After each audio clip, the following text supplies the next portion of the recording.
So guys, andito kami sa Bakawan. Ayan, so ito ang kanilang information reception, kubo-kubo. Tapos dito tayo papasok. Sa A3 kami. Bali, one night lang kami dito. Ayan. Actually, nasa loob na sila. Ito. A3. Ayan si Cody, kumakain. Kain ng kain. So, one bed lang. And there's also a side drawer over there. Ito yung kainan. May aircon. Hindi siya kagandahan, guys. Pero pwede na. Ayan, may shower heater. And guys, nakagising ko lang. Mapagod sa biyahe. Maraming people today. Marami rin mga foreigners. Pero hindi siya katulad ng Boracay na expensive. Hindi siya ganun ka-expensive kahit maraming mga turista. So, ano pa rin siya? Reasonable price pa din naman. Yung room na nakuha namin ay 2,000 a night. Check-in ay 1 p.m. Check-out ay 11. I love Puerto Galera. Do you?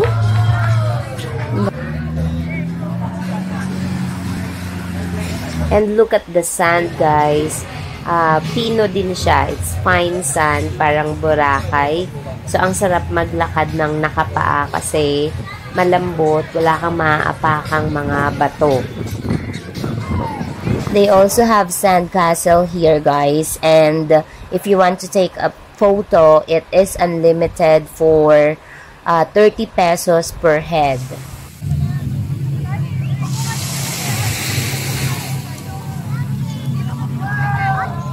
Tingnan nyo guys, mga buong pamilya na andito at saka napakalinis ng tubig.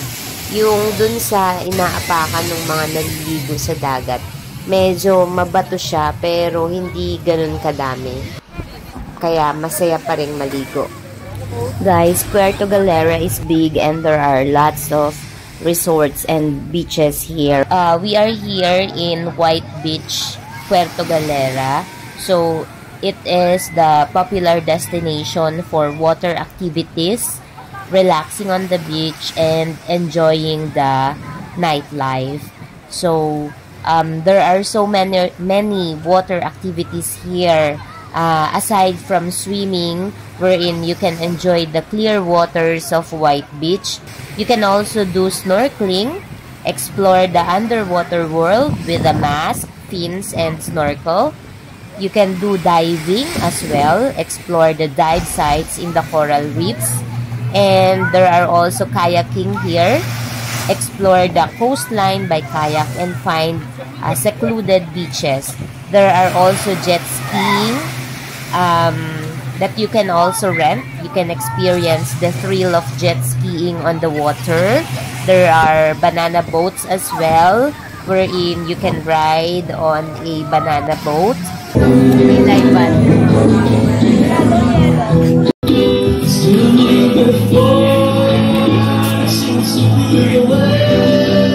Guys, aside from water activities, there are also nightlife here in Puerto Galera. There are lots of bars and restaurants, and they have live bands as well. You can enjoy the restaurants, bars, and shops nearby.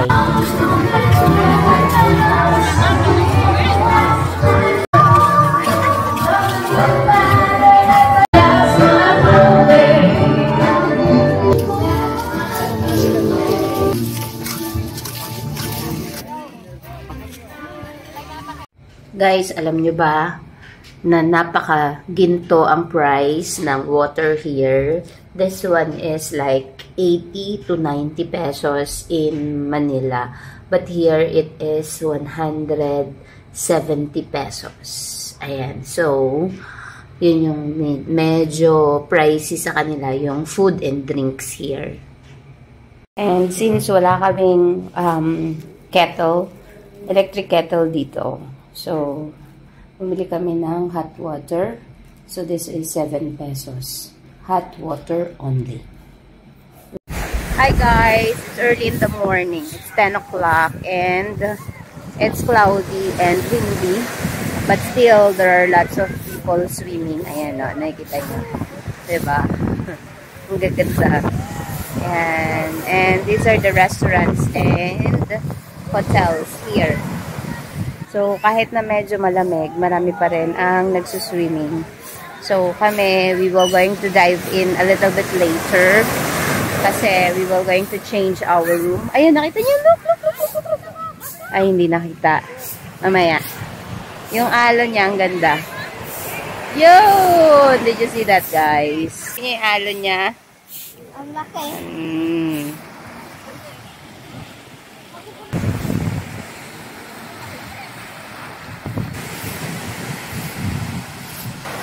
Gumawa sila ng jellyfish. Oh, wag mo aapakan ha. Jellyfish o star? Ay, starfish pala. Sorry. Gumawa sila ng starfish. Second day. Ayan. Magti-third day pa kami. Kasi, syempre, diba, sayang naman yung effort na tumawid kami ng dagat to see this place. So, enjoy that natin yung yung place. It's really nice. One of the nicest beaches that that I visited. Very nice. Actually, taga Mindoro ako, taga Gloria. Pero this is my first time to visit Puerto Galera, Mindoro. Yan, maganda pala talaga siya. So, it's worth it to travel here. Charger ko nasa bag. Guys, we're going to change our hotel because the door of this room is not good and I cannot lock it very well. So, dito kami naka-check-in, guys, sa Sea Jewel Hotel. So, pwede kayong mag-book via Agoda din. 11, maaga pa. Actually, 12 o'clock ang check-in namin. May fish ba? Hi, may fish! Cody, oh, may fish, oh!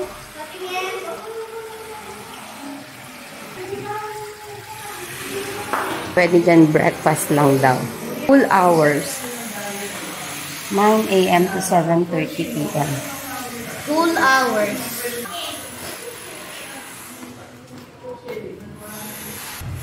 Ito ang kanilang swimming pool. Guys, our room is located at the second floor and from the balcony you will see the swimming pool. So, dito yung second night namin sa Sea Jewel Hotel. So, may swimming pool siya, guys. So,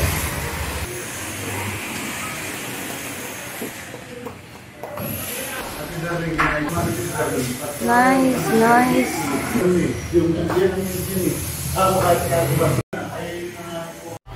And, guys, dito kami magla-lunch sa...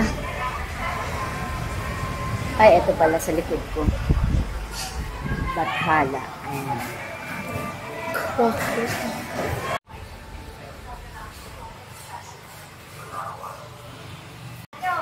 Walang pang ganong tao kasi maaga pa siguro, 12 o'clock.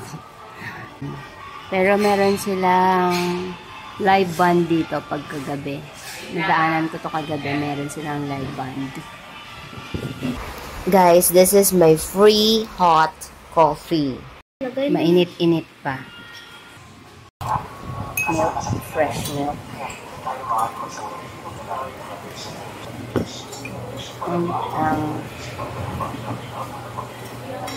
Ay, ang dami. Konti lang. Who's gonna the sugar?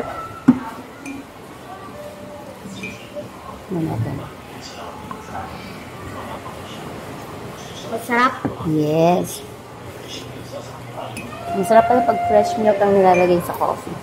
Hindi Alaska.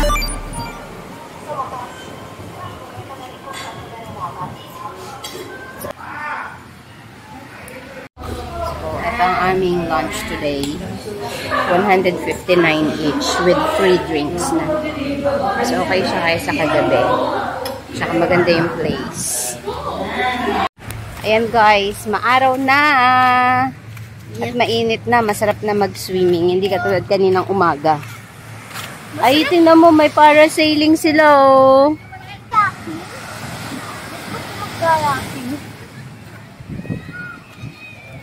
Magkano para sailing nyo? Ha? 3? Per person yun. Dalawang tao.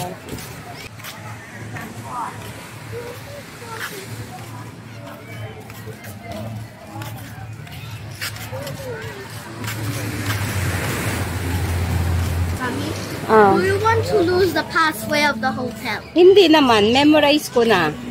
Hindi lang natin to napuntahan kagabi. Kaya kailangan check din natin kung anong meron dito. Diba, nagbe-braid sila.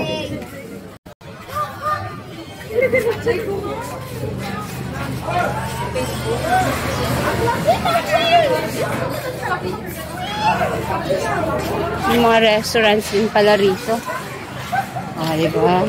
Pati naman, ano nila, buhok nila.